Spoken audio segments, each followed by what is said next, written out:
अस्सलाम वालेकुम student, class 11th का मैथमेटिक्स चैप्टर नंबर 3। इसकी हमने एक्सरसाइज नंबर 3.2 स्टार्ट किया है।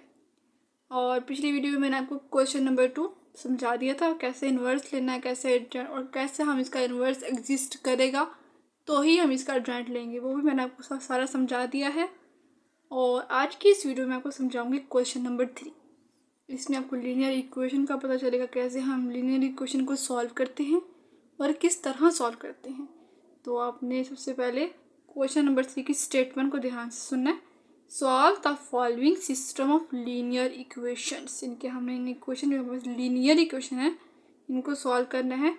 और किस तरह सॉल्व करना है, जिस तरह आपने वो 9th क्लास में किया था ना, क्रैमर रूल से थोड़ा बहुत उससे मैच है, ठीक है, मिलता जुलता है। बल्कि सेम वही जिस तरह आपने मैट्रिक्स इन्वर्जन मेथड में सेम वही मेथड ही है तकरीबन। तो आपने बिल्कुल अच्छे तरीके से समझना, बहुत इंपॉर्टेंट क्वेश्चन है ये, क्वेश्चन नंबर 3। सबसे पहले सॉल्यूशन में आते हैं। सॉल्यूशन में सबसे पहले आपने लिखना है गिवन, कि जो गिवन हमारे पास मैट्रिक्स है ना वही हमने लिखना है इसको। 2x1 - 3x2 = 5, ये हमें ऑलरेडी गिवन है पार्ट नंबर 1 में। 5x1 + x2 = 4, ठीक है, यही हमें गिवन है। ये देखें क्वेश्चन नंबर 3 का part number 1, 2x1 - 3x2 = 5, 5x1 + x2 = 4। तो हमने वही लिखा है गिवन के अंदर।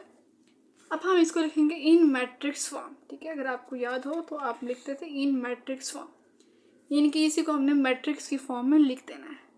सबसे पहले हम लिखेंगे यहाँ पे मैट्रिक्स की फॉर्म में, ये देखिए x1 के साथ क्या है 2, फिर x2 के साथ क्या है -3, तो 2 और स्पेस देके -3, फिर 5 नीचे आ जाएगा और x2 यहाँ पे कुछ, यहाँ पे कुछ भी ना, तो वहाँ पे होता है 1, हमने 1 लगाया, फिर ब्रैकेट क्लोज की। सेकंड जो होती है वो x1 और x2 हम यूज़ कर रहे हैं, तो वो हमने लिखा x1 x2 = यहाँ पर इक्वल के उस तरफ राइट साइड पे वो लिखेंगे 5 और 4। अब इसको नेम देंगे मैट्रिक्स को। इसको नेम दिया हमने a का, इसको नेम दिया x का, इसको नेम दिया हमने b का, ठीक है, इसे हम कह सकते हैं। अब x को इधर रहने दो और a को इधर राइट साइड पर जाकर, ये की वैल्यू +1 है, यहाँ पर आकर हो जाएगी -1, इनकी ये बन गया a इनवर्स ऑफ p।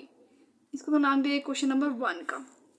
अब यहाँ पे a की वैल्यू है वो ये है, b की वैल्यू ये है और x की वैल्यू ये मैंने लिख दी, ताकि आपको समझ आ जाए कि a की वैल्यू क्या है, b की वैल्यू क्या है और x की वैल्यू क्या है। अब जो हमें बस मेन काम होता है, हमने डिटर्मिनेंट फाइंड करना होता है। तो चल करते हैं इसका। a का हमने लेते हैं डिटर्मिनेंट। क्वेश्चन नंबर 2 अगर आपने समझा तो आपको पता चल गया किस तरह हम करते हैं सॉल्व। इन्वर्स कैसे फाइंड करते हैं वो सब क्वेश्चन नंबर 2 के अंदर है। तो जाकर आप प्लेलिस्ट में जाकर, मेरे चैनल की प्लेलिस्ट में जाकर चेक कर सकते हैं, मैंने समझा दिया है कैसे हम इसका इन्वर्स फाइंड किस तरह करते हैं। अगर इन्वर्स एग्जिस्ट ना करा तो फिर हम क्या करेंगे। तो ए का हमने लेना है डिटर्मिनेंट, ये हमने लिया, इसको स्ट्रेट लाइन के अंदर लिखा 2, ये सेम वही चीज़ लिखी 2 - 3 5। अब क्रॉस मल्टीप्लाई कर देंगे, सबसे पहले डायगोनल क्योंकि 2 × 1, फिर माइनस फार्मूले में, फिर -3 और 5, 2 × 2, फिर माइनस प्लस 3 5 15, तो 15 में 2 ऐड के 17, और जो कि नॉट इक्वल टू 0 है।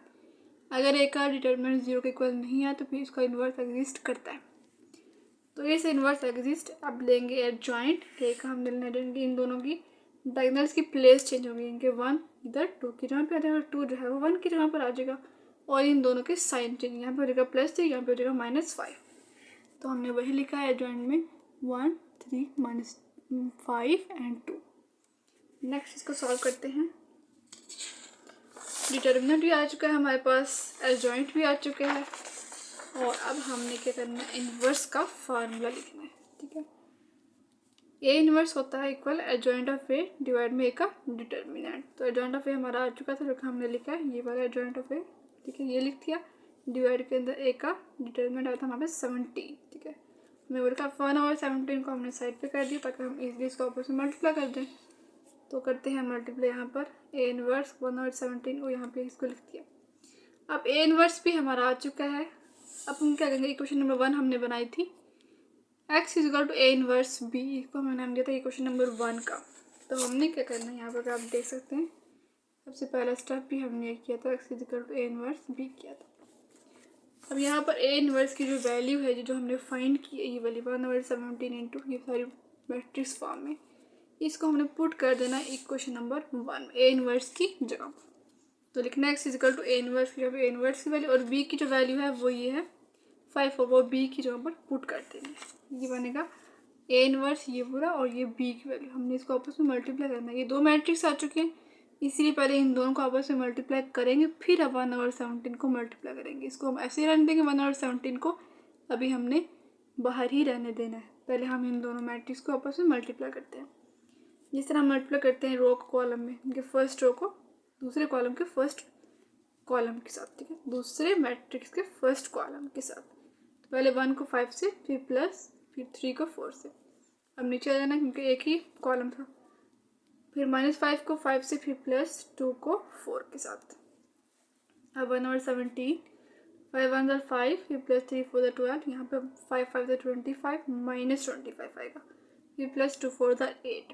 अब 1/17, 12 में 5 ऐड किया तो 17, यहाँ पे 25 में 8 माइनस, क्योंकि देखिए माइनस प्लस माइनस है ना, और 25 में से 8 को मान तो -17, क्योंकि बड़ी वैल्यू का माइनस है। तो ये आ गया 17। ये अब इसको हम मल्टीप्लाई कर देंगे अंदर इनके 17 को 1 तो 17/17, दूसरा -17/17, तो ये आ गया 17 1 17 1 और नीचे आ गया -1। x1 और x2, x की वैल्यू क्या थी हमारे पास, x1 एंड x2, इसकी सेम हमने सामने लिखा 1 और यहाँ पे -1। x1 की वैल्यू आ गई 1 और x2 की वैल्यू आ गया -1। इन दोनों की यही हमने फाइंड करनी थी। क्वेश्चन नंबर 3 का पार्ट